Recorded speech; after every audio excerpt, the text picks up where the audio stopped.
guys, what's up, people? Welcome to the show. Roar.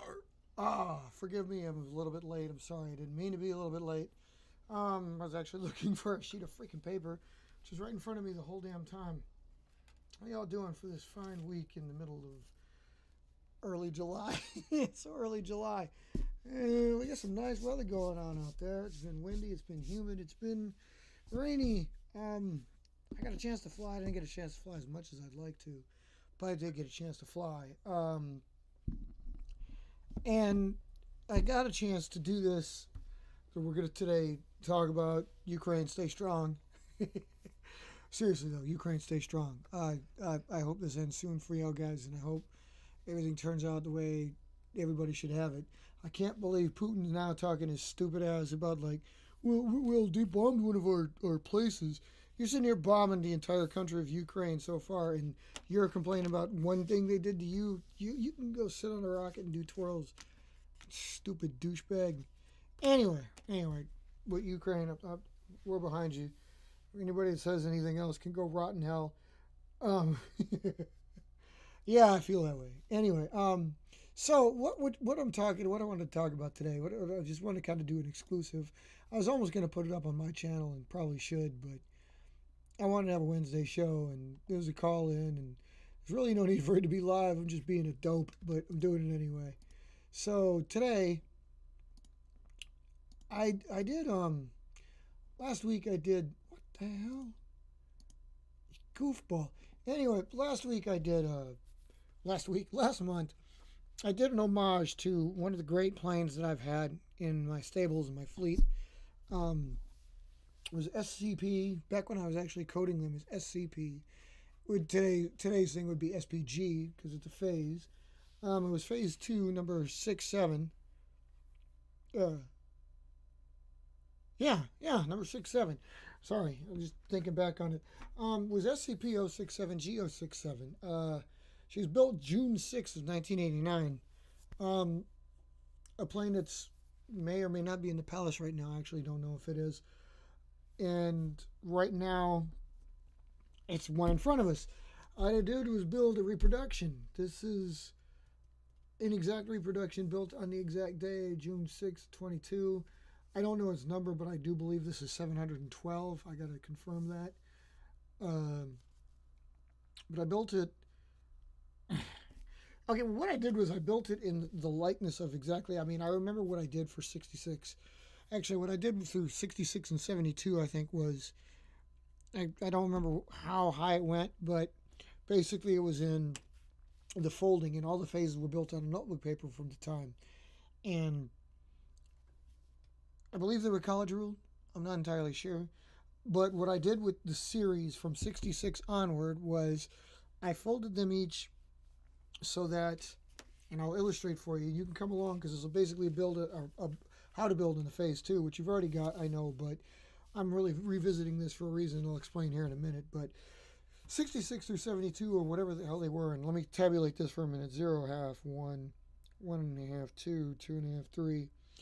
So, yes, it was 72. Ah, look at that. I got it right. I seem to remember the numbers. What I did was built a series of 7 from 66 to 72 of ones that use the lines in the notebook paper to figure out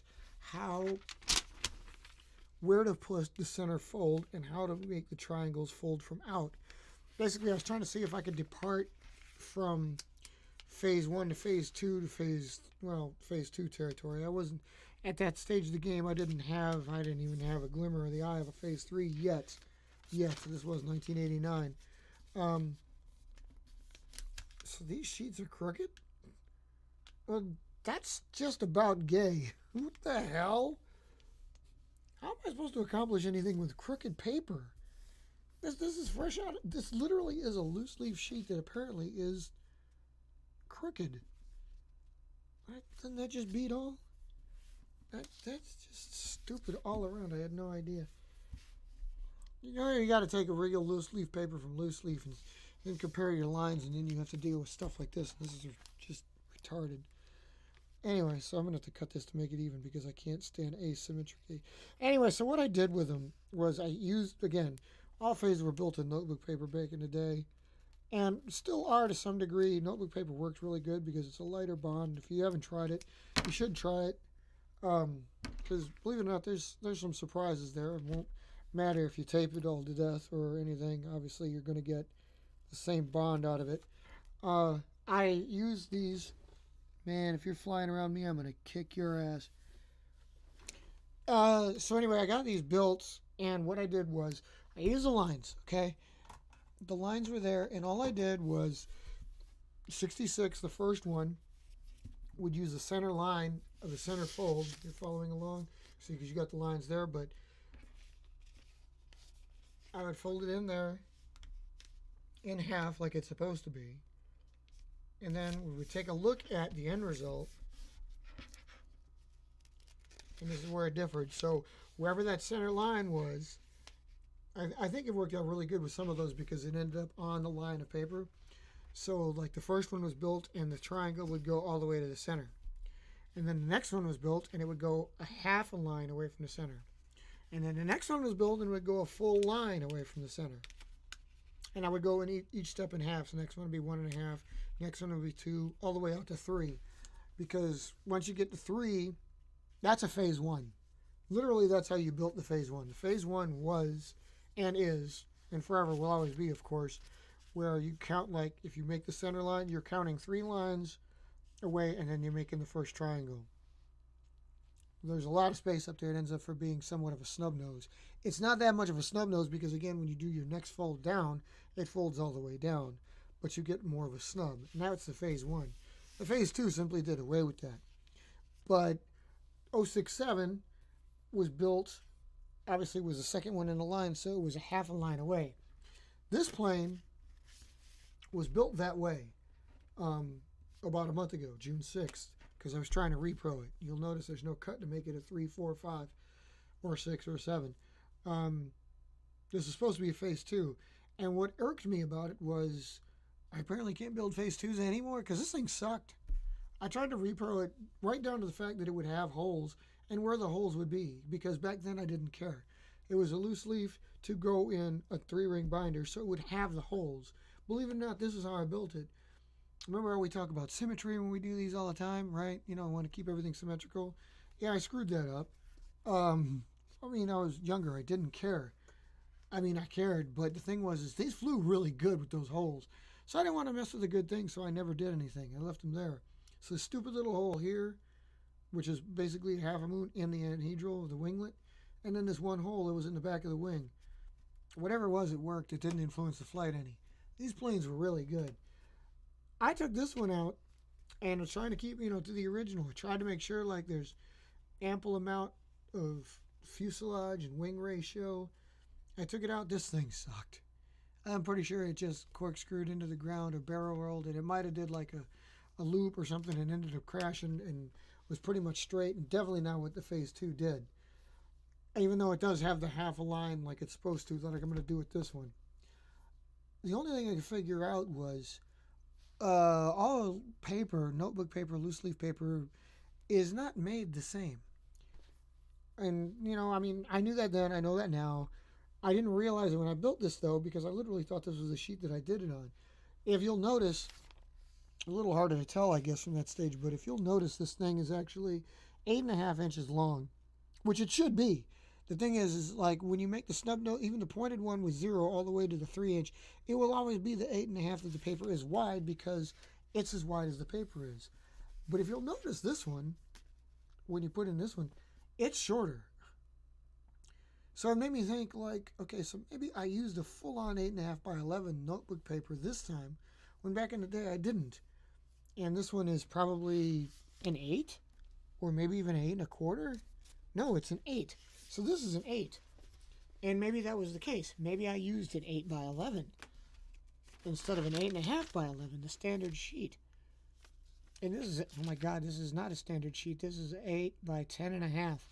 So this is smaller. So again, now you see where something like this would change is the fact that the chord on this is obviously skewed. We're talking about a longer plane with the same kind of folds in every case, but there's a lot more wing area behind the pockets, which is where I measure the true wing area. This is still it's different when you talk about planes that you fold standardly and you actually have wing pockets, because it goes incrementally down to the last point of the center of gravity, which provides thrust, at least while you're throwing it. So basically, the lifty area is anything behind the wing pockets. Now, this is what a phase 1 would turn out to be, because it would be really long, but it would end up being really narrow here because the 3 lines that you would fold off the triangle would end up snubbing and cutting this off, and then there'd be a lot of wing back here, these long winglets that you see. But phase 2s, I think for the most part, were built most times out of loose leaf paper that was smaller, something such as this, so that while they may still have the holes would be up here, and the cut would be somewhere like this. In any case, that's what's going to happen to this plane, because once it's done, you'll see it's a lot shorter. And I think it's the ratio, the chord, the wing ratio, everything will be different. It'll be less longer, but it'll ultimately be wider because you're dealing with just the general fattening of the aircraft. So I'm going to finish this one with this, and you're going to go along with me, and then hopefully I'll get a chance to test fly this one. And hopefully I'm proving my theory correct in a different loose leaf notebook papers that we were using. I can't explain which ones, how they were different. I feel this is from like a genuine notebook, like maybe even a spiral, and like you ripped it out, you cut the spiral edges off like you have to do because nobody left that on, and then you were left with a bigger sheet because notebook papers, especially back in the day, were bigger.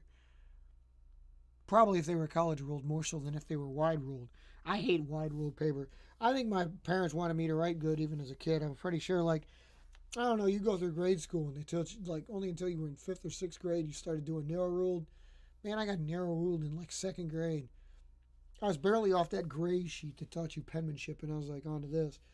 I've always hated wide ruled. I write smaller than it anyway. But anyways, so we're going to try with this one and see what we come up with. So on this particular plane, and I was trying to do it bare to how I used to do it. So it was like folds be damned. I mean, I was still symmetrical and I still creased, but I wasn't as firm in my crease, and I knew symmetry was key, but I didn't care enough to like fix obviously I didn't fix the holes. I didn't, like sometimes, well, this one, for example, I didn't fold like I would do now to make sure it paired off where you did this fold and then you fold these in and then folded it. I used to just fold halfway because mass producing this was much quicker. And again, they worked. Why would I fix something that was broken? So anyway, so you got your center line. And you need it. You could use a regular sheet, but you would have to paint your lines in so you know what you were doing or measure.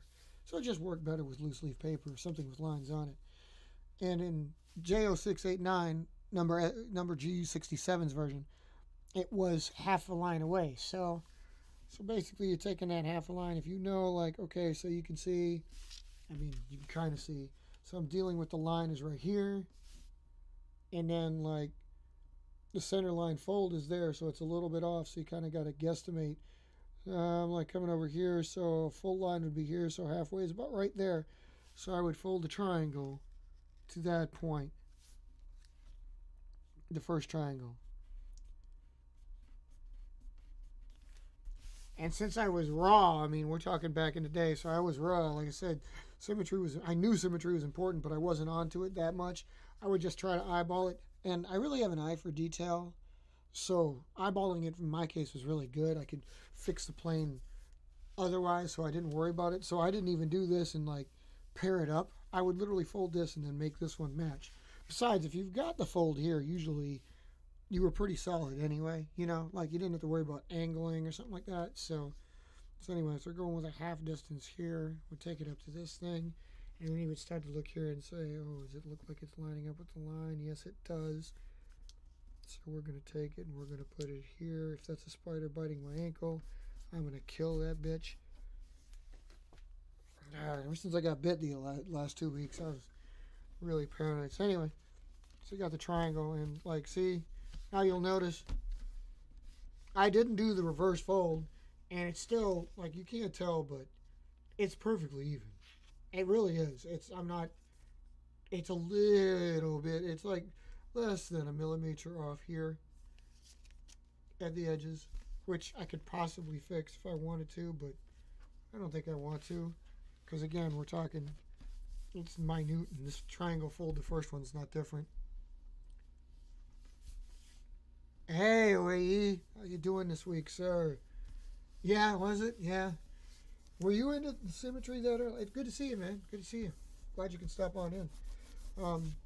Yeah, were you worried about it back then when the early times for you? I mean, obviously when you were a kid and you started out like man, I built my first plane when I was 5.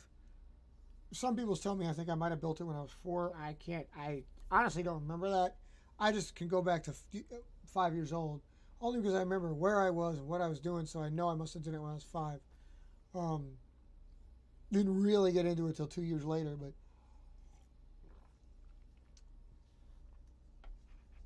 but even back then you knew they were super. Look at the names, bro. That's pretty cool. That's pretty cool. So again, like, if you ask anybody who's been around me or you watch these shows or you know us, faces are iconic, but you'll see that they're so basic. It's just that, again, it's just one of those things like, oh my God, I can't believe I never thought of that. That's mostly the case. And it really was the case. I mean, these are amazing. So, and these obviously, like, if you're used to building the same plane, the basic plane, it's like, the sheet with a couple of triangle folds. You may have started out that way. I don't know. Anybody would have, like, how you would have started out. Everybody's got a different idea what the basic plane was, but you started out, it's usually pretty big, right? So I made this smaller, and then, like, basically after this, all my planes were about this size. And I've never really gotten bigger unless I built bombers or cargo planes, air transports. So anyway, continuing on with this though. So I folded the next triangles as basic again. It was your basic phase after you finish it. So, and again, not taking care to watch symmetry enough. Just fold this triangle down to the center line crease, the keel, as it were. Crease it. And then do the same thing here, which, like I said, I mean, after that first triangle fold, if you're only off by the less than a millimeter that you would be, then this is going to be close in the first place. And again, like, I was at a stage you just didn't care. I mean, there's sometimes, this is how I mass produced it, and this is how they ended up with number 700 nowadays. So, yeah, that's really cool. Having a plane that could take the damage, and just make it work. Oh man, that was so cool. I haven't really ever had a plane that was like that, truthfully. So then I had it, like, I've actually cut pieces off planes before, and it's great that you're here. I can mention this to you since you just brought that up, kind of to segue into it. Remember how we were talking about how it'd be really cool if we set up like a logistical center like Air Forces do, where like you go for a midlife, fuselage strengthening or something, plane's flown like 200 times and you want to get it fixed, so I mail the plane off to you and you fix it or something like that, or mail pieces of the plane. Yeah, I thought that was really cool, but I've done that before, like with FAs. As a matter of fact, like I cut the entire wing off, like at the root, just cut that all the way off, and then retaped it just to see how it would do, if like battle damage or if you could build it kit style. It worked. It really did. I couldn't believe that it worked. Assuming that you had to actually like rivet, if you will, or tape or what have you. You have to tape it to get it all back on and make sure it's even, but tape it all down the spine because you got to. You can't have wind passing through or else it will be asymmetrical. Yeah, I didn't like that very much, so I did this here. It worked. I don't know how. I mean, I guess like the weight balancing was negligible when you tape along that line. I did think I tested and put tape on the other side to balance it, and it was better. But it was like negligibly better. It was like you may as well have left the tape off. I didn't notice that much of a difference. It flew like it was supposed to, which was really cool. So anywho, I'm gonna finish up this 2 here. I'm gonna code this one for today.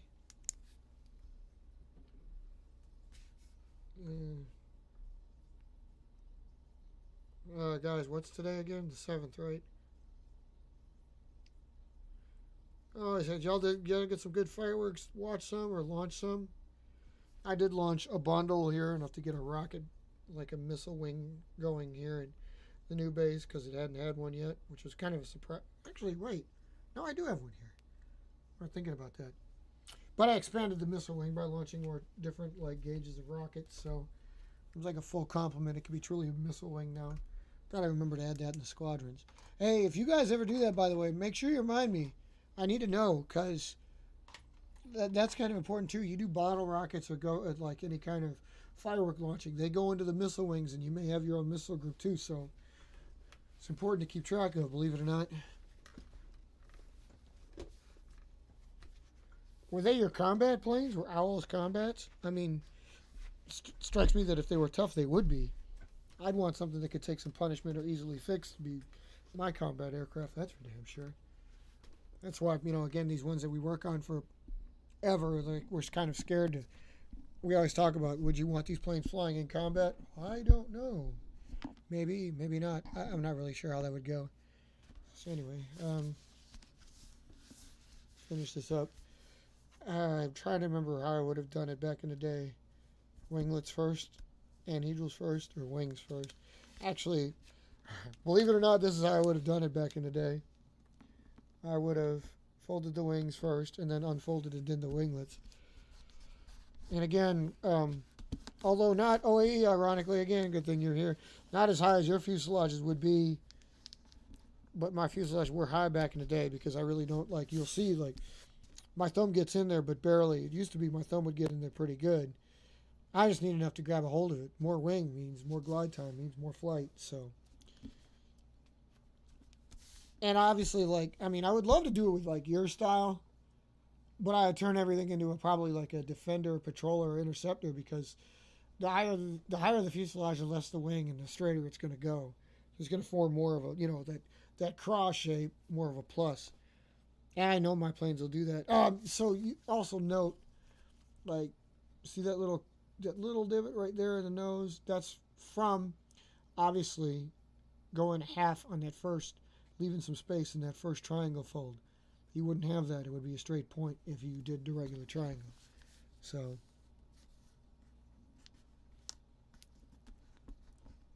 the bi-winglets, I called them, actually, what I called them, because I like to call them anhedrals. Again, forgive me, Ben. I know you like to talk about their winglets, and they are, but call them anhedrals because they're so big.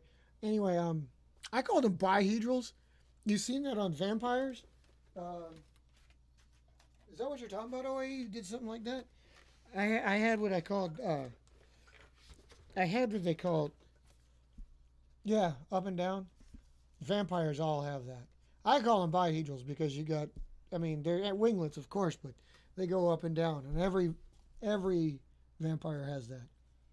And it doesn't really matter, like, if the front ones are up or down and the back ones are up or down. It's a little, I differentiate the version, but the standard version is this, where the forward ones are down and the rear are up. So,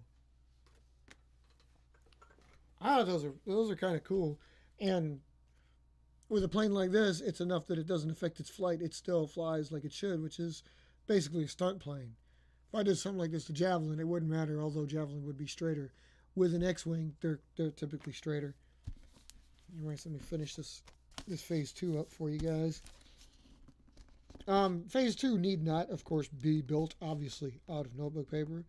But I would like to point out that almost all Phase 2s, I would venture to say 96% of them, were made out of notebook paper. Phase 3s have gotten a balance just because they've been around long enough. And once you put the winglets on, of course, that's the Phase 2. I can already tell this is going to be a better one because I can see the fact that that's coming in. Yeah, this is literally how I would do it too. And just take this, pair it up. And I mean, like, dude, some of my earliest stuff, I wouldn't even care. I'd be like, okay, all I'm trying to do basically is make that winglet as big as the fuselage. And now, would I go as far as to do what I'm doing now and, like, literally just fold it on itself? No, I'm not going to do that. Fold this one down here. I'm going to fold this other one. But, like, seriously, when I was mass producing, and whenever I go into a binge and start mass producing, this may not be as crisp and even as it would normally be. But again, like, if you get a chance to build this and fly it, you will notice that, like, phases don't care, man. Phases really don't care. They fly good regardless. Also get a time to build the buzz on the other side.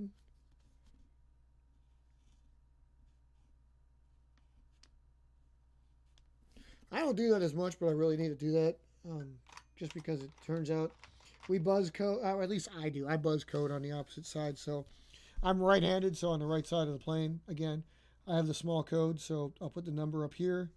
It'll be G712 if I found out, confirm, in front of the IVPAC logo, and then the date, which is only the month and the day in my coding, so it's JY07. The other side is the buzz, so it'll be the JY IVPAC logo 0722, and back here will be the base code, wherever I decide to base this, which, since this is a 2 and I've retired the 2, won't be anywhere, but I'll put the IVPAC logo, and then behind it will be the number. That way you got all the pertinent information when it's laying on the ground posing for a photo, such as this. I didn't even buzz code this one. Because both that one sucks and they're retired. You went through most of yours and only ever built like, large scale. So you did build some others. And say, how would you have gone, man? That almost sounds unbelievable. How did you go through your possible, like your school kid career and not build paper airplanes, if you're into paper airplanes, out of notebook paper? I mean, it's what I had. Almost all of my assignments became paper airplanes. Well, some of my homework assignments before I turned them in became paper airplanes. I ain't ashamed to say it. Hey, I made B's. I don't care. I made A's. I made F's. I had bad years. I had good years. I'm not going to lie. My grade point average when I finished was high enough, so that's all that mattered.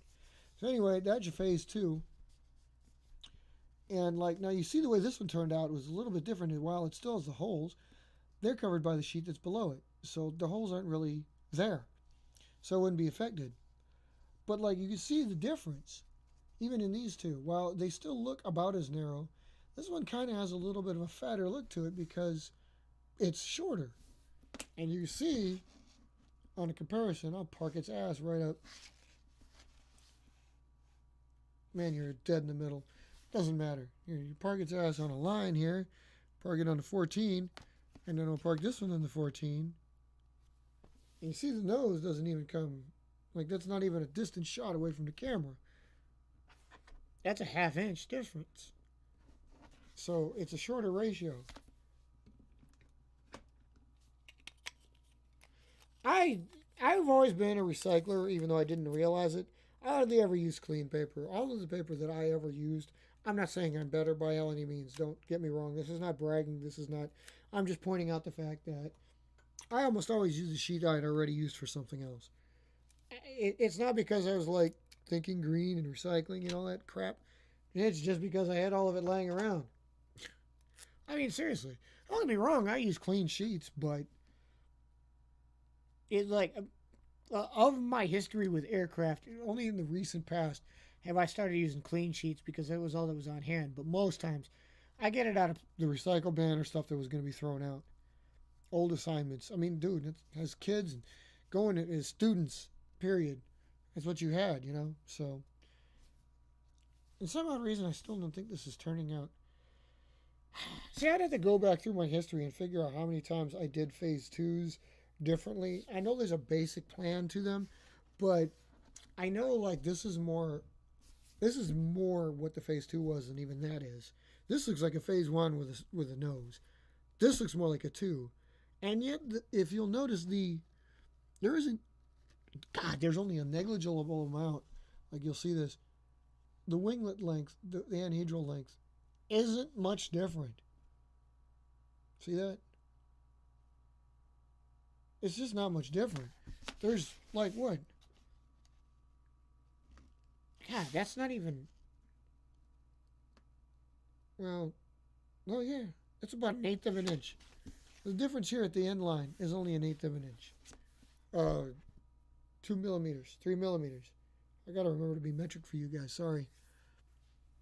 I would bet because of what I know now about your drones, yeah.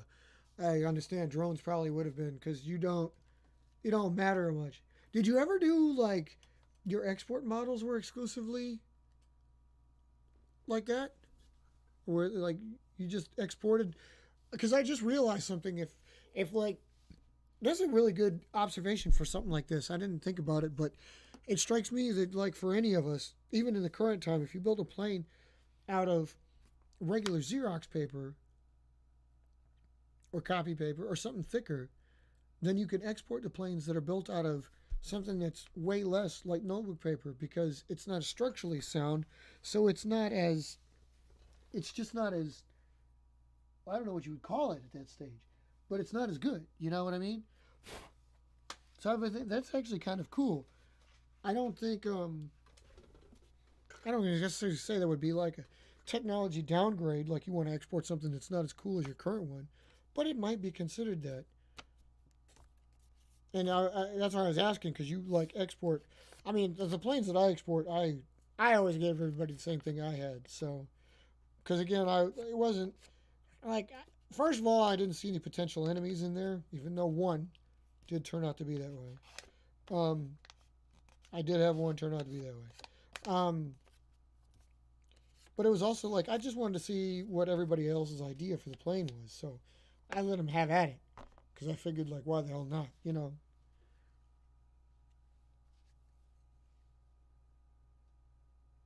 Oh yeah, I did that too.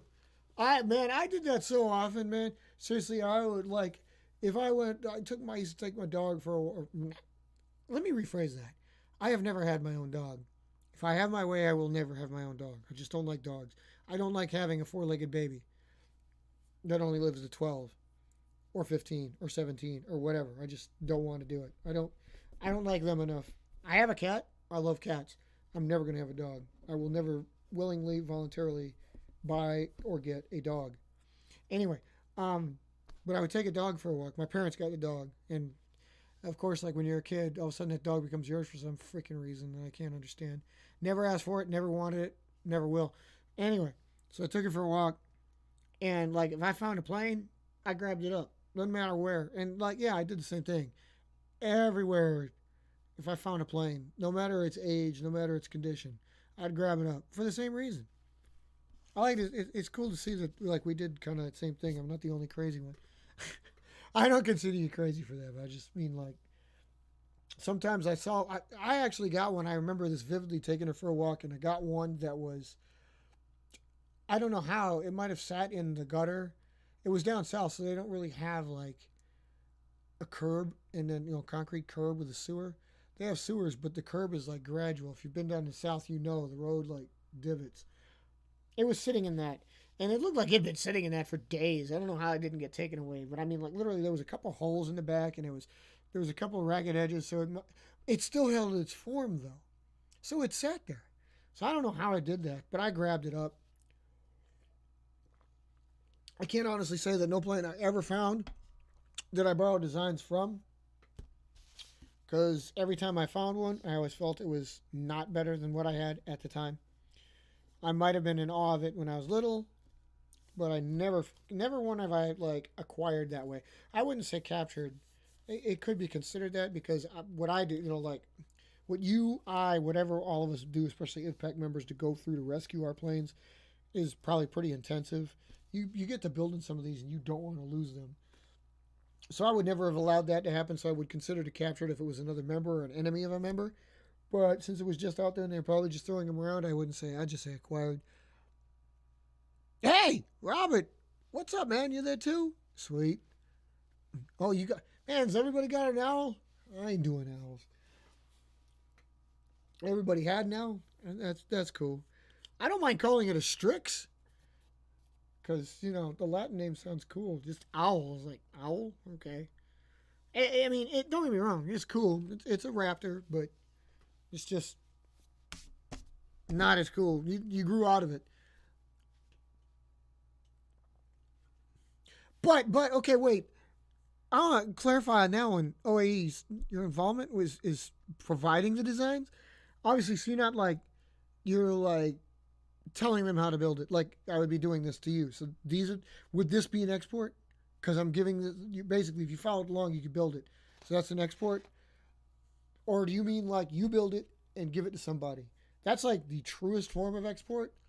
And I've done that. And in IVPAC circles, that's where I kind of keep it official.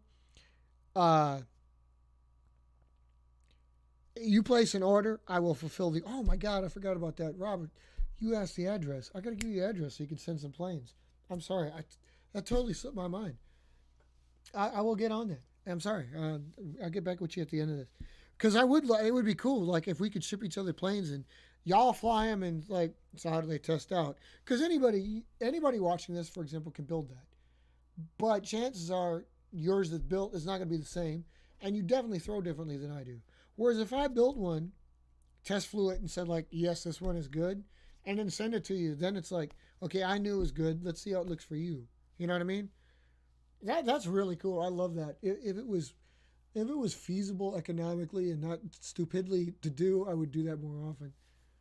I'd love to send y'all some birds and just say like, how's it fly for you? I wouldn't just give you any knob like this. Like, seriously, build it and then like, what's your address? I'm sending it.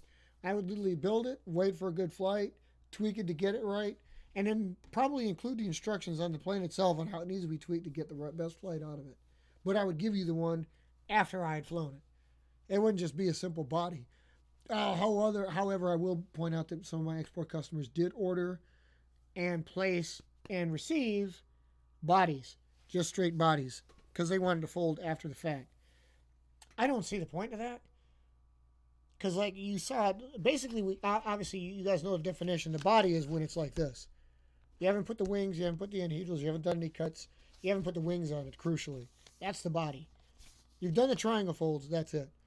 So the complete designs, like I've exported those more often than anything else. I've got about like 30 phases out like that and a few others. I mean, if I walk you through, I don't really consider that exporting. Especially now, you do it on video, it's like, it's impossible to keep track of them now. I don't know how many people this is going to get seen by and who will build the planes. So I just can't.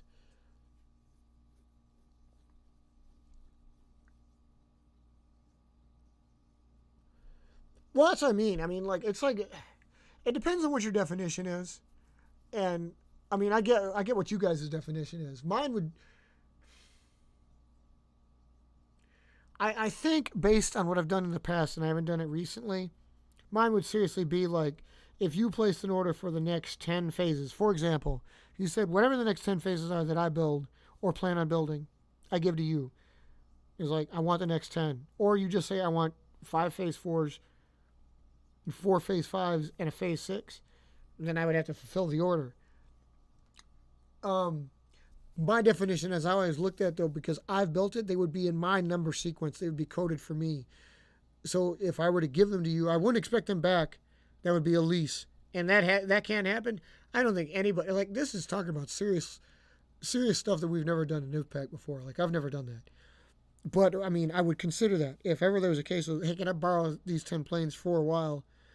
Or, like, somebody lends you, because I have done that. Pharaoh, Frierson Arrow, did lend me a squadron's worth of his birds when I came up here, because he'd never been to Wisconsin. He didn't think he was going to go. And he's like, I'd like my planes to see some Wisconsin. So he lended me a squadron of about 12 aircraft. Actually, is a mixed blend, but it was some from the 476 wing.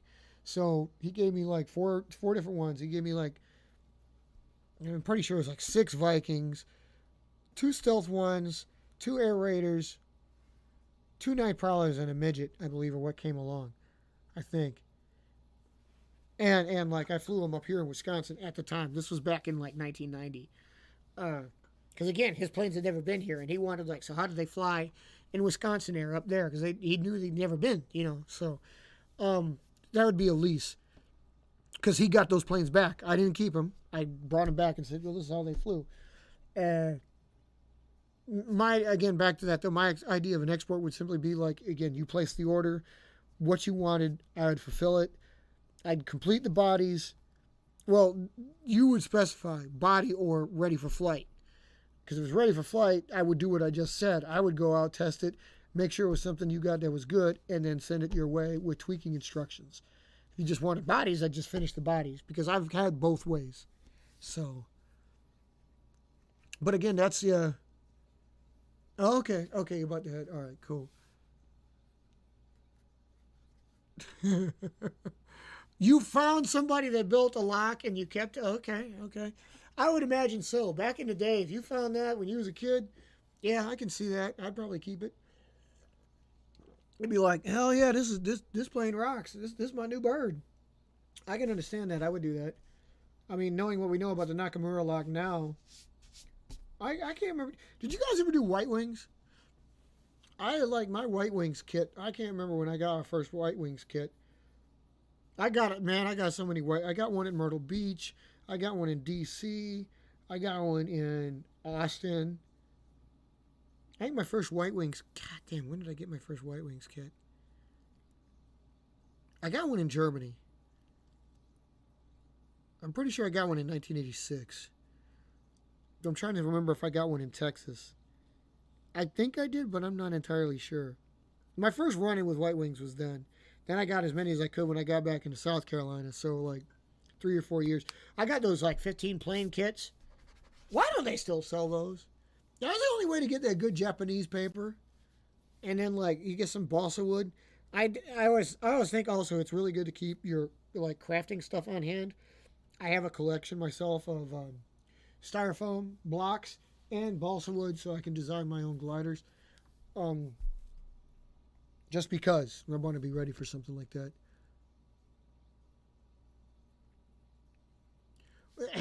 So you mean like that, right? You mean you're talking like build it and then send it, or at least build it in body style.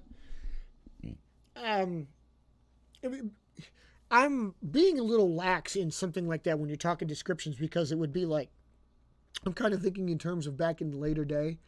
Back in my day anyway, if we were exporting, we didn't have something like this. We can go live on the internet or at least video something so easily and get it on the internet and say like, or there wasn't internet. There wasn't even an internet, but I mean, that's what I'm talking about. We didn't have anything. You didn't go on, and there was no way to get this out to everybody like it is now. So you knew who you were giving it to. Maybe 3 people. This could be hundreds. Could be thousands. Be great. Probably won't be, but it might be. But you never know. But anyway.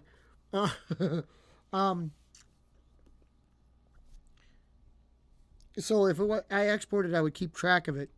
I think in this current day, if you're exporting, I think there is 2 forms of exportation. And one, like you said, like a body is different.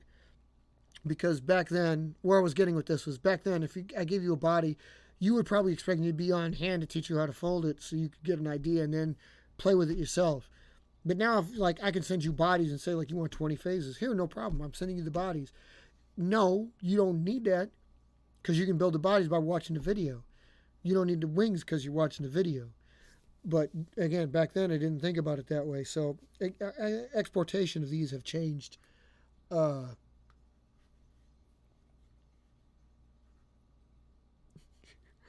Some little, like, contest, like a little girl in a cut. So, that phrase right there is twisted a little bit because it's like, did it beat your plane like a little girl in a contest, or did it beat your plane in a contest like a little girl? Because like, I now see where my novel writer of a wife would get this idea, like, because that's funny, like it beat my plane like a little girl in a contest. That sounds kind of funny when you turn it that way, as opposed to beat my plane like a. Anyway, you got to see my amusement in it. But it's like the way the turn is the term is twisted there. So anyway, term. I'm saying term, but my voice is kind of lax because of things. Anyway, in this day and age, I'd like to think, because again, I could be sitting along. I mean, most people could place an order for the bodies, but why? I think you would place the order for the full-on build with just tweaking instructions, or you'd watch a video. Anybody can build the bodies. You know, anybody can build the wings, but again, if you could, why would you not get one straight from the source? I would assume that it would be straight from the source. I also want to point something out real quick because I'm a segue in and I just realized This was a build show. That's why you're getting this camera view. Let me stress that. This was a build. I built this. That's why you're getting this camera view. If you remember last week, I said it would not be looked like this the next time we did the show. But this was a build. That's why you're getting this. Anyway. I bet that's kind of what the Air Force thought when they flew the F-4 and they still had F-100s or F-86s, you know? Just to be a kind of a segue into that, because you were talking of sabers versus non-sabers and stuff. Yeah, I mean, obviously it was a better plane. And yeah, I can imagine. I mean, it would be like going from like what I like to call the 15-second plane. It's that plane that anybody can build. You know, you're like 8.5 by 11 sheet and you just triangle, wing, maybe winglets, right? We call it the 15-second plane, 10-second plane. Build a plane as fast as you can, no matter what it turns out to be. Sometimes, I want to stress this, almost everybody I talk to as a member, you guys included, if I call out 10-second plane, I get a lot of groans. I get a lot of, oh my God, not that again. We're not doing that. But there's actually a reason behind it. And the reason is twofold. No pun intended. One, I want to make sure you're still enjoying the building. I get a lot of the building. I mean, most of us do. Sometimes it can get frustrating if the planes you build suck. So if you toil over the plane, you tweak it, you toil it, you fly it, you still don't like it, you come back and you might crumble it up, you might burn it because you just frustrated you. The 15-second plane gets that back because there's no thought. There's like, you are timed. You better build a plane in 15 seconds. That's it. And that's the whole point. I think that's fun. It's like whatever you can come up with, doesn't matter what it is, but get it done and flight worthy in 10 to 15 seconds. It used to be a 10-second plane. Still think it can be, but 15 seconds is like, at least it won't be total crap. So we call it that. I'm going to call it 10-second plane from now on because I think if you really rush it, you can get it done in 10 seconds. It actually takes 12, but whatever. But my point is like, it makes it fun because like, oh God, hurry up. Because nothing matters. You can't crease. You can't symmetry. You can't. Because you won't be done in 10 seconds. So it's fun. It's like, oh my God. You know, if you ever tried it, if you ever get caught up in making the details so fine, sit back, grab a sheet, and do a 10-second plane. Trust me, you'll get out of your own head, and you can come back and refresh. I mean, seriously, if you're in a mindset to build, you want to take all day and do a build. I mean, maybe you do, maybe you don't. I don't know. But if you do that, and whatever you're building, it's like you've been 3 hours in. Like Ben, I mean, Y13, you've seen his videos. If you get into buildings, the swinging wing or the altering of like the pitching of the wing, right?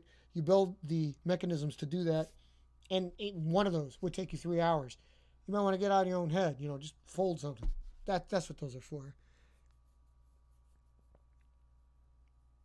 Well, I noticed that because, like, I like the way you termed that one, too. Lately, you've moved to a universal base. Dude, you've had the Vulcan through so much. Isn't the Vulcan your universal base? I'm serious. I mean, because, like, you obviously have others, don't get me wrong, but I just mean, like, since the Vulcan has been through so many iterations, it basically is, right? Yeah, that's a damnable idea, my friend. That's a damnable idea. I would have considered it. I mean, you didn't have to say lately. That's what I thought. You wouldn't have to go through Vulcan Mark 26. You wouldn't have to go through Turbo Meta Ultra Super Sky Strato Vulcan. Did I get all the prefixes? I've got to have missed like 18. But my point is, you've been through so many. So, you know. Anywho. I would have considered that your. Oh, okay. Yeah, right. No, I got it. I got you. You're starting to touch in on what what NASA's always likes to get into. Like, okay, so, let me put it to you. And even you, Robert, to a lesser extent, because you can make yours different simply by cutting. But we do it by folding. So, I'm going to put this to you, all right? Follow me on this one. If you took the same sheet, hell with it. Let's go clean slate. Totally different size sheet, okay? Than what you built. Like, I'm going to give you a base Vulcan, all right? Whatever your base is. Go with a Mark 1, all right? You have your one Vulcan. Say this is your Vulcan, okay? You've got your one Vulcan here, right? So you got another sheet. You start out with a totally different sheet, scaled up, scaled down. It will be the same scale. Like it wouldn't be a square. You build this Vulcan out of a rectangle. This is a square. It wouldn't be like that, all right? But you got another rectangle. You do a completely, totally different set of folds. And yet the end result, it looks exactly like the Vulcan. Is that a Vulcan? Is the new thing you built a Vulcan? Or is it a totally different plane, just happens to look exactly like the Vulcan? I think this is a unique situation, and it always gets rehashed with me and NASA's. You'll see this debate common, and I'd love for y'all to jump in on this. Because, like, is that a same plane, or is that a different plane? Like, he always likes to put out there the intent, and I agree. However, I mean, sometimes you don't go in with an intent. Sometimes you go in with, hell, this is a new design. I'm making a new design. And it just ends up looking that way. Well, then what have you got? You know? You can't do it if your intent is to make a new design and it turns out looking exactly like the other ones. See, that's what I mean. It's like, that is so tricky. And it's unique to us as origami folders and flyers. Because, I mean, if you construct it, OE will never run into that. Or like, OE, we will run into that. Robert would never run into that. OE, we got to deal with that. We run into it all the time. I mean, we could run into it all the time. Robert, like, if you make individual cuts like he does, like or Y13s, you mold the bodies together and then make cuts to make them look different. Hell, if you don't use a platform, they'll never be the same. But there'll be minute changes. But us, again, you take a different sheet. Or, again, we can make it more straightforward. If you still take an 8.5 by 11 sheet, but totally different folds, and the plan form comes out exactly the same. Regardless of intent. And I'd like to put that out there for NASA. Throw intent out the window. Because it may be a new design you intend to build. But it turns out looking exactly the same. What have you got?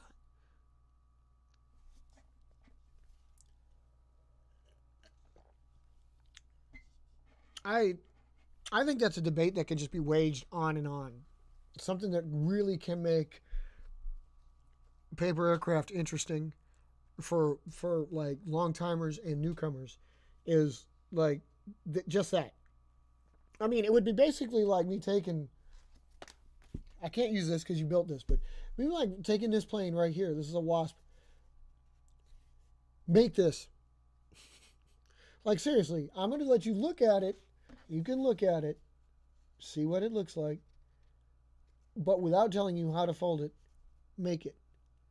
It has to look, barring, okay, I don't say that you don't have to cut the fins in it. This can be straight. But if you look at it and you see there's a wing pocket here, you see I cut the nose. That doesn't really matter. But you see that this wing pocket here that comes down is folded down here because there's tape. It's obviously down here, right? Make this plain. And I'm not going to teach you how to do it. So if you folded this, if you folded whatever, and you made it look exactly like this, but, and I say like, okay, show me how you made it, because I didn't show you how to make it, and you show me how you made it, it's completely different. So again, I'd like to think that regardless, in that case, you're dealing with intent right away. You know what I mean? Your intent was to make the plane look like this. If you came up with a plane that did look like this, but your folds are completely different, what have you got? I mean, the designer in me says it's different because the folds are what make the plane. I think the plan form, the wings, the layout is the end result of the folds to how you got there. I don't think that, I mean, that's how it is for me. It's like I said, it's how you got there is more important than where you ended up. Personally, I think like, because, and I haven't showed him, but like a lot of that can be construed of as Javelin, and he knows to a lesser extent, and by him I'm talking about NASA's, he knows to a lesser extent because he knows directly how to build Javelin V5 and V5R. but he also knows, if he remembers, that he could build V1 and 2 that I considered a Javelin. And Javelin's family lineage is a great reason. When I put that up for everybody, I'll show you exactly why. And one of the reasons why they're kind of like retired and forgotten, I will bring it up, and I'm gonna have it differently named, so you're not gonna know. But Javelin is actually 4 different aircraft. The Javelin family that I call the Javelin family is actually 4 different planes, because Javelin is a prime example of literally taking the same sheet of paper, folding it 5 different ways, and just coming out with the exact same plane, looking the exact same way. I mean, literally, that's what Javelin does. V1 through V5. Sorry. Yeah. V1 through V5. Everything is folded differently. Everything. And yet they turn out the exact same way. The dimensions are the same. Javelin is 4 different planes. I mean, I realized this back then. But, and it's one of the reasons why, like, V5 and V6 are basically the only ones used, because it's like, well, V1, no. V1, definitely not. V2, no. V3, no. So, yeah, that's where I'm at there. This reminds you of Mohawk? Just these little bitty fins. We're gonna do a tech talk on those. Let everybody out there. Square tips up front or square tips in the back? Like off your anhedrals. I mean, I know because of the way you fold your canards. I'm asking about the canards because, you know, your flip folded triangles back there that you got, you know. Cool. I would like to point out, by the way, that's a really cool, probably, I don't know if I have done it, but if I haven't, I'm going to retro it. You definitely got to win an award with that. I love your integral canards. They don't look the greatest, but they work, and they're like not an add-on. They're integral. So it's great. You know, like you get them in every plane. It's. I'm sorry. I'm not trying to be offensive with saying that, by the way. I mean, because again, I think it's a great idea. It's a great design. Vulcans are a great design. Just like, you know, it fucks up my sensibility that they're reverse triangles when the plane wants to go that way. You know, if you cut the leading edge with a slanted, instead of like your leading edge is flat, you know what I mean? You got to admit it looks a little bit like, why is it doing that? But they work. They work. So, I mean, whatever works. Whatever you build must work. I don't know if any of y'all know that quote, but it is one of my favorite quotes. Yeah, so anyway. If you're going to break the rules, break them, but be damn sure you're right. Above all, whatever you wait, must work. Look it up. It's like one of my favorite quotes. Anyway, so yeah, that's where we're at. That's what we... Dude, that thing might actually be like a jerky little freaking... Yeah, that jumps. And it's dead. Anyway, yeah. Okay, the winglets, yeah. Hey, man, can we expect any videos? I know, you're Mr. Instructable. You haven't put any Instructables up lately, have you? But, dude, come on, man, do a video. You can put music to it if you don't want to be heard. I'd just really like to see something on your channel, man. Like, you've got, like, one of the world's oldest YouTube channels. And yet nothing's... Well, I mean, like, it's been, like, it's like an archaeological dig going back to when the last time you put something up. So it'd be so cool to see something. Hey, no, dude, yeah, well, exactly. And that's straight to A10, baby, A10. It don't have to be pretty. It just needs to get the damn job done. I think some of the most capable planes are the ugliest motherfuckers out there. I mean, I like some pretty planes, but I love the A10. I like the Mirage. I like the French Mirages. Rafale's pretty cool, but I like the Mirages. The 2005 -5 and -9s, man, they're gorgeous. The Super Mirage 4000, oh man, that plane's gorgeous. Too bad it was a one-off. But love the Mirages, love the A10, and you see the stark comparison.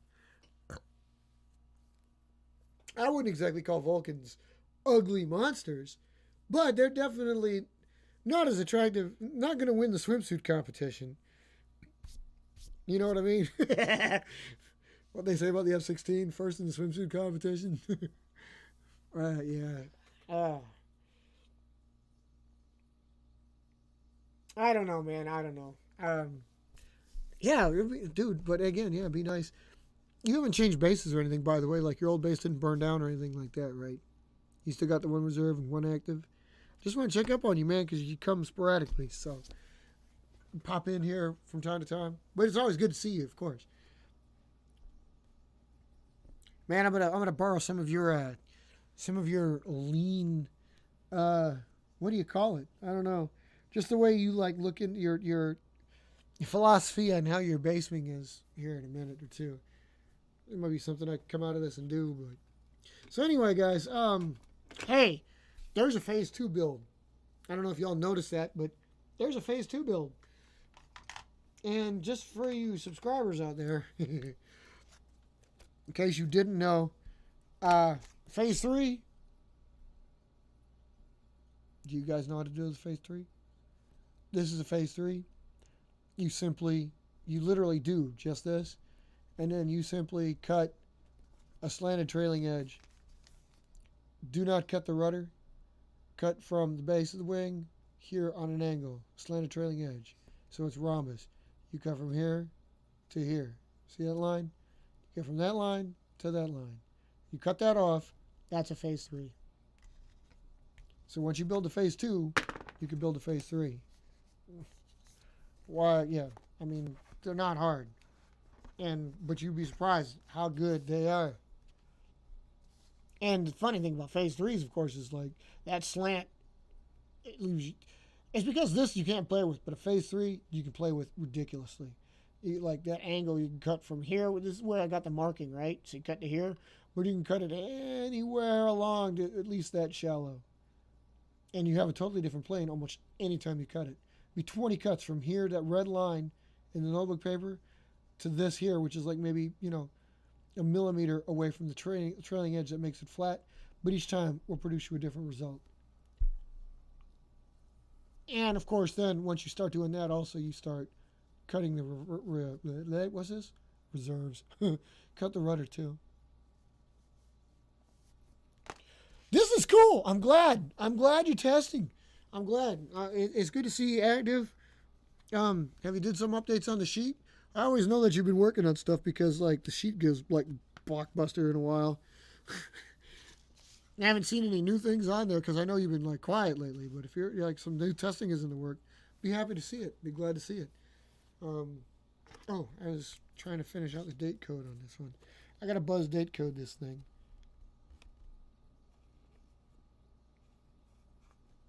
I don't know if any of you guys. I never asked this actually because I never think to ask this. But are either any of you guys out there lefties? Because if you're lefties and you throw it left, and if you choose, I mean, you code however you want to code, but if you choose to code like I code, if you're a lefty and you throw with your left, that's important because some lefties throw with their rights anyway. It's weird, but I've heard of it. I personally don't see how a person who can call himself left-handed throws with their right. I thought that was basically the whole thing behind being left-handed. Anyway, I do this, like I said, I've got a little code here. It will have a fin code or a fin code. I'll be on this side. I don't usually put the year. Actually, it's usually like this is a better idea. It'll have the number and that, and then it'll have the fin code, so I can see all the pertinent information when I hold it from my right hand. That's why it's written on that side. See, because like right-handed, there it is. But lefty, you would put the exact same little information on the other side because you throw lefty.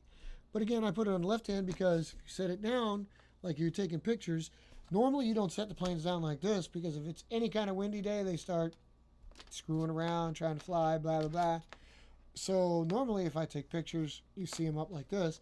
But then you can see the numbers are big. And then the fin code would be back here with the little IVPAC logo and then the number of the plane.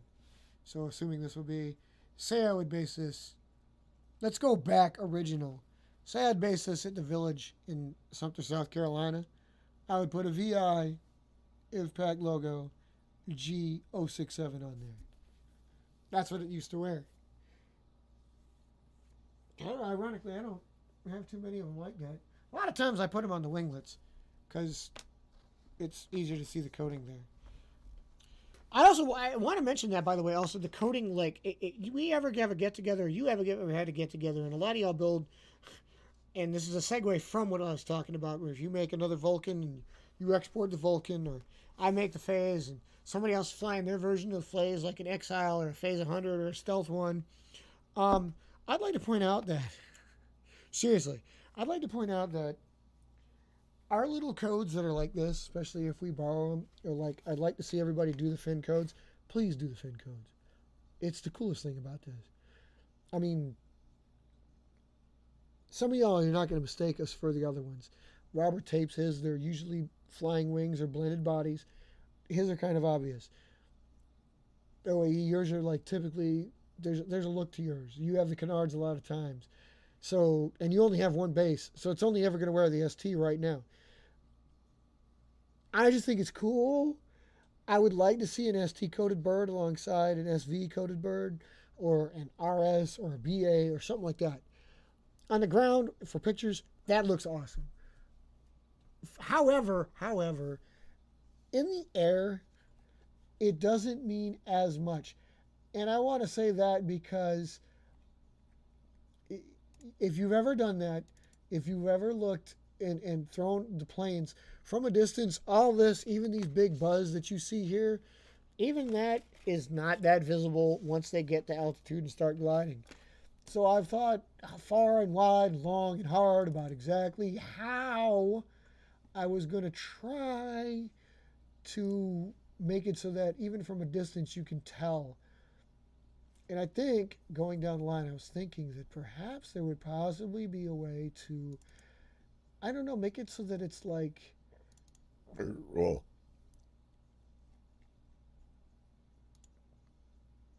maybe make a symbol, you know, a large enough symbol on the plane that's always on the bottom and top of a wing, so you can tell, like, oh, that's my plane. Like if you take a picture and then come back to it later or something like that. You know what I mean? That's basically it. What the hell are you doing now? Yeah, I don't need that. What I wanted to show was, why is this not okay? What I wanted to show, for example, was there's a pic, for example.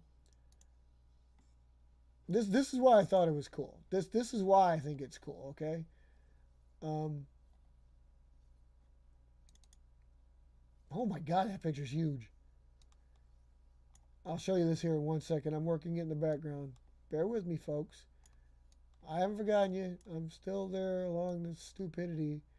Oh my God. Scale down, would you? There we go. Oh, it's the wrong shot. It's the wrong shot. Hold on. Fudge. You'd think I'd be better at this than most people. There it is. Okay, so this shot here, this is taken 20 years, not 20 years ago. Your roundel is our roundel, damn it. What are you talking about? Don't be saying that crap. If you're an IVPAC member, you have an IVPAC roundel on there. Don't be giving me that. That's a company logo. Maybe you're like your company identifier. That's one thing. I get it. But your roundel should be an IVPAC logo. If you're an IVPAC member, you should have an IVPAC logo on there. That's why I said go get people. I can ship you some if you want, but go get your damn roundels. Don't get me wrong. I'm not. We're kind of strict about one thing here. One thing is IVPAC. You got to have the IVPAC logo on there. You can have your company logo, obviously. Go right ahead. I'm not saying you can't. I'm just saying the roundel that should matter should be this one. If you're in IVPAC, go get you an IVPAC logo or roundel. Even if you got to paint it on there, put it on there, wear it proudly. Anyway, so the picture here, this is exactly the reason why I think that it's cool, because the picture here shows you like everybody, well, most of them. There's some factory fresh ones there, but like the whole line there, just wearing different codes to indicate the different bases that they come from. And that's exactly what I'm talking about. It's like cool to see that like you got all these visitors from all these places. If you look back, you see like there's one from the 39th Fighter Wing over there. There's one from the 484th Fighter Wing over there. There's one from the 8th Fighter Wing over there. There's one, two, well, at least three visible from the 184th Wing. That's my point. Is like there's so many. That's what I think is cool. So it's like going to an air show and you see different ones there that are from different places. That's what I thought. That's what I was thinking is really cool. I gotta fix that transition. Yeah, that's why I think it's like. I mean, okay, yeah. For those of you that only have one base and less work, obviously it's less work. But for those of you that have one base, an air show like that, a pose like that, it wouldn't matter. You're gonna have one because you're based all at one base. I just think that is cool. It's like a real air show. You go to an air show, you're gonna see planes from all different places. And granted, if I send you some, or I come over there, or you come over here, granted our little air show is gonna have them from different places. But in the meantime, it's cool to have it like this. That's why I like having the multiple bases. So, what does that look like? By the way, OIE, what does that look like? I need to see that. I don't think I've ever seen that. Have you ever showed me that? Have you ever shown the public that? I've seen your video from like 15 years ago with your like squadron patches, but have we ever seen your like logo look? I gotta get my logo look somewhere on these birds. I'm working on that. Jealous of like Powell over here who can make his look like that. Because I don't know if y'all have seen it, but like his is hot. He's even got a low vis version of it, basically. It's like ridiculous. Yeah, but I want to see that. Again, dude, I'm picking on you, but yeah, I want to see a video of you, man. I'm anxious. I'd love to see some of your planes fly when thrown by you. Wait, it's on your Twitter as a picture?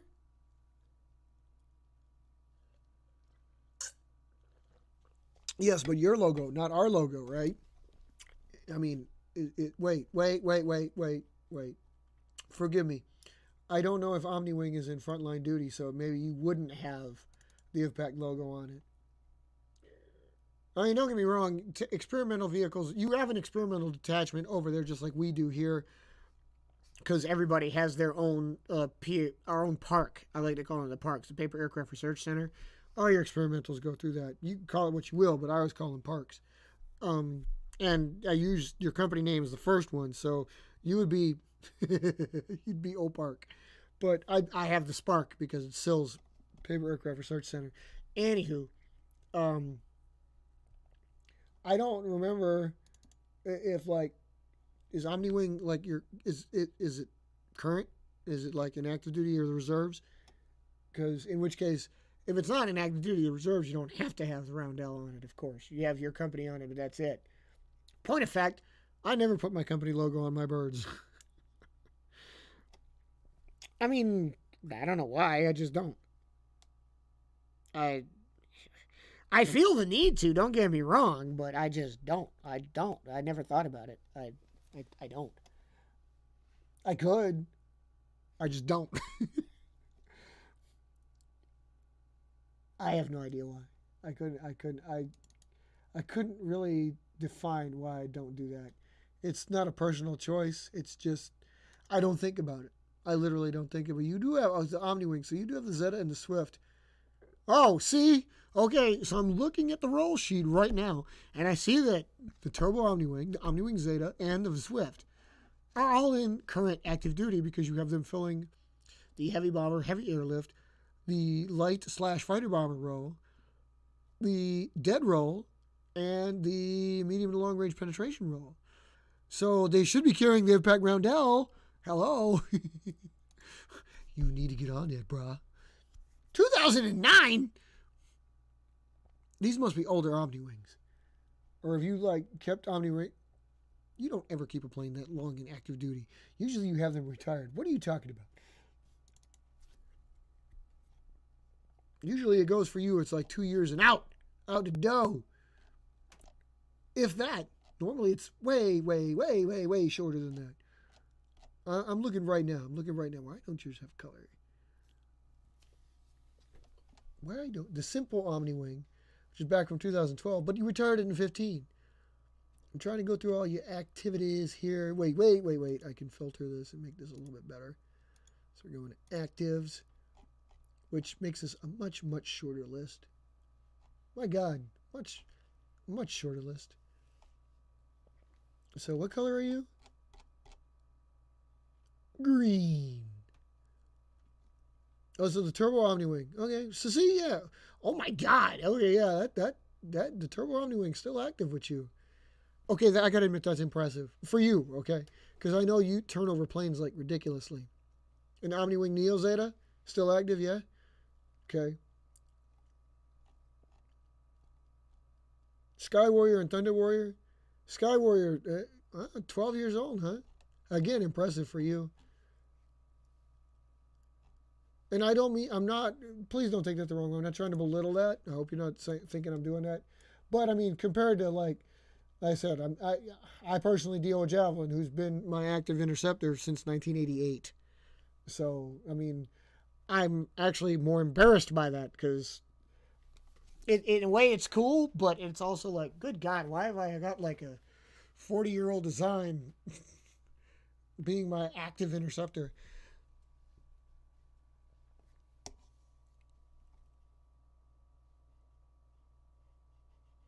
Wait. Are these videos you're talking about in your Twitter? You actually have videos in your Twitter? Why the heck don't you put stuff on YouTube, damn it? Wait a minute. You put crap on Twitter that's active, but you still don't YouTube. What the hell's wrong with YouTube? Did YouTube do something to you? You know, I was with you all that time, like going through that ridiculous set of crap that they put you through at Instructables, and you stuck with them. But like, you don't do it on YouTube anymore? What the hell, man? There are some appreciative people out here who would like enjoy some OAE videos, you know. Just saying.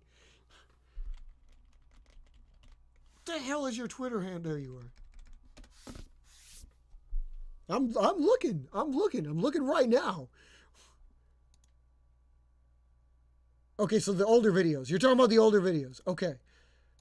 Because again, I haven't seen anything out of OAE on YouTube in quite some time. Why the hell is this taking forever to load?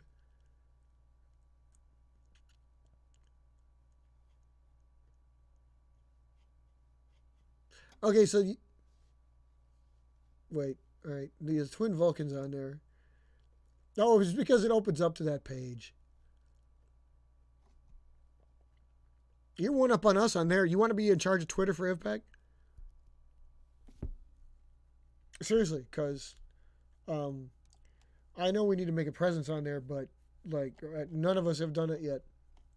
Probably should do it. Oh, can I offer you like some constructive criticism too? You should change. There's a little too much going on. It's a little too busy. A little.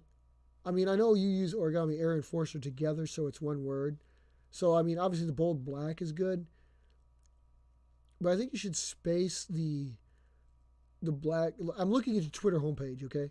And, like, I know it doesn't matter too much. But if it matters to you, and I'm just offering it, like, you should probably space those 3 lines a little bit more. And then possibly change the color of the orange, the over 250 paper airplane designs. Just because that's not as readable as it could be. And I'm considering that I'm looking at this on a 22-inch desktop. If somebody were to look at this on the phone, that's probably like, huh? I don't even think like magnifying glass squinting would be able to see that. I'm teasing a little bit, but I'm also thinking like, yeah, dude, like try to keep it mobile in mind. And I'm like, damn. But then again, I don't know because I don't know exactly how that would turn out mobily. I don't know how that would look on a phone. I don't Twitter. I should for like little stupid shit like that, but I don't Twitter. So, and I haven't taken IVPAC on Twitter. I barely Facebook. I don't Instagram. I don't Chatterbox. Wait, what? Good. I'm sorry. Did I just do that? Ah, I didn't mean to do that. Definitely don't TikTok.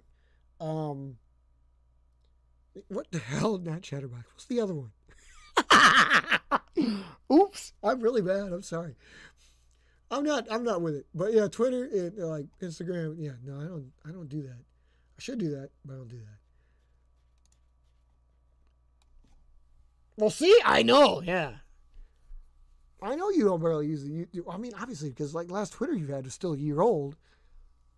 So I get it. I get it. Yeah. So I mean, if you do replace it, then like maybe change it to a different color so it's a little bit more pop and a little bit more legible. It's just because of the blue. You could probably just change the background and get the same results, but I don't know because you have 3 colors. You got the black, you got the red, and you got orange going on blue. So I know you did the contrast.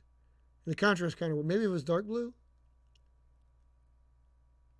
It's constructive criticism.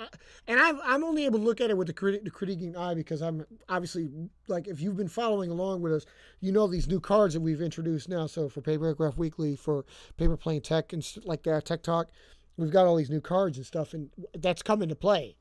Like, I've had to take it, like, okay, is this legible on all screens, big enough, spaced enough, and colored enough, for the background. So that's the only reason I think I can say that with some, just because, like, yeah, I had to look into all this. I mean, don't get me wrong, I've been mindful of this for a while, but now that we're doing the cards, it's even more important, I think. So, like I said, I'm just pointing out the orange is a little bit like, huh? So,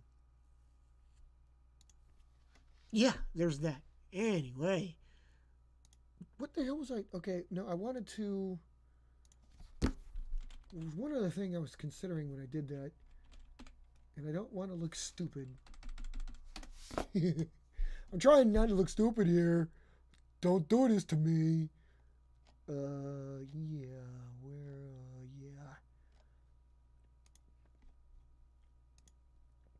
I'm almost there. Pinterest! Damn it. It's Pinterest. It's Instagram. It's Pinterest. Why did I say Chatterbox? I thought it was something called Box. Forget it. Forget it. Anyway, that's what I was trying to think of. And believe it or not, that's where I was going with. Tweets, pins, tweets, stuff. Okay. Anyway, yeah.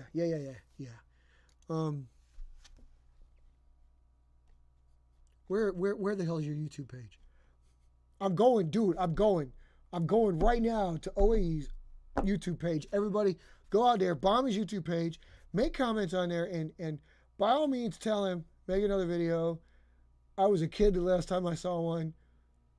I'd like to see something new. Because we got to get him to do it, bros. We got to get him to do it. I'm freaking trying to notice here. Yeah. Well, we'll put that over there. Thumbs up, people.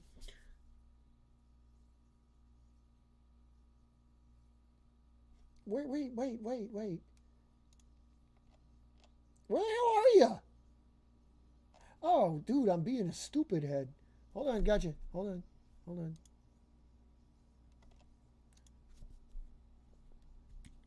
Okay, wait, you do have a video that's 7 years old. So the newest one, 7 years old. I'm telling you, man, you'd probably be really good. Get something else up there, man. I know I'd follow you. See, now on your YouTube page, when you go to the home page, it stands out pretty good because it's huge. Again, mobily, probably not so much, but here I am. I can critique that. I can critique that.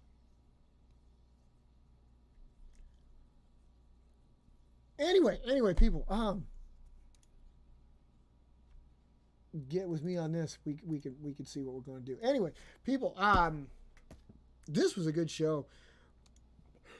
I got this phase 2 out there for you because I wanted to get this phase 2 out there for you so you could like see what it was I was talking about and what I was dealing with. And I was, again, why I was like so pissed off that I actually took the time to repro one of the greatest phases in my history. A lot of you out there did not know of it, and like if you ever hear me I almost always call it J06 instead of 067. I try to remember to call it 067 because it was number 67. Built June 6th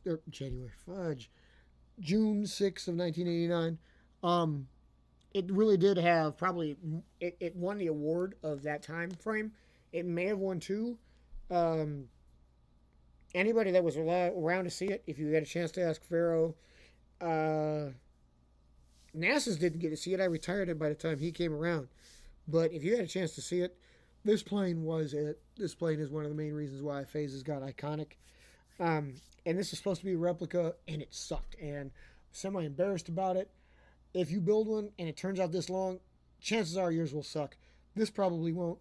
This one's a little bit better.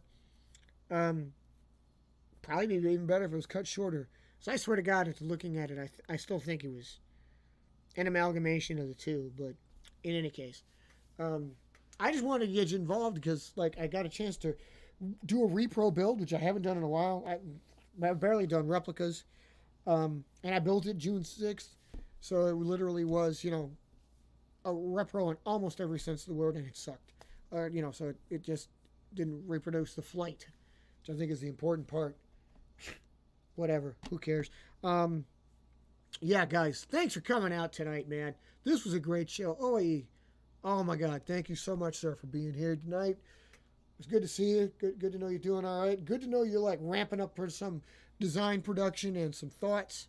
I'm hoping we're like stirring the creative pot and keeping the creative juices flowing, and maybe I talked you into doing something. You know, like, hey, like I said, like a rare and awesome OAE video, just because. We're going to be posting up more here. Could I get you to do an interview? We would love to do an interview. You could interview me if you want. I don't care. But, like, yeah, we got to do one of those. And, like, COVID's off. Maybe when the prices of everything go down, we could do a meetup somewhere. I don't know. That'd be kind of cool. Anyway, guys, thanks for coming out. It was a great show. Robert, appreciate you chiming in, listening in. I know you probably still are, hopefully. Try not to work too hard, bud. Build us a plane. I'm going to get you something so I can see some of these planes. Maybe we could trade some off. OAE, hell, we could do that too if you're interested. Yeah, but guys, you know the deal.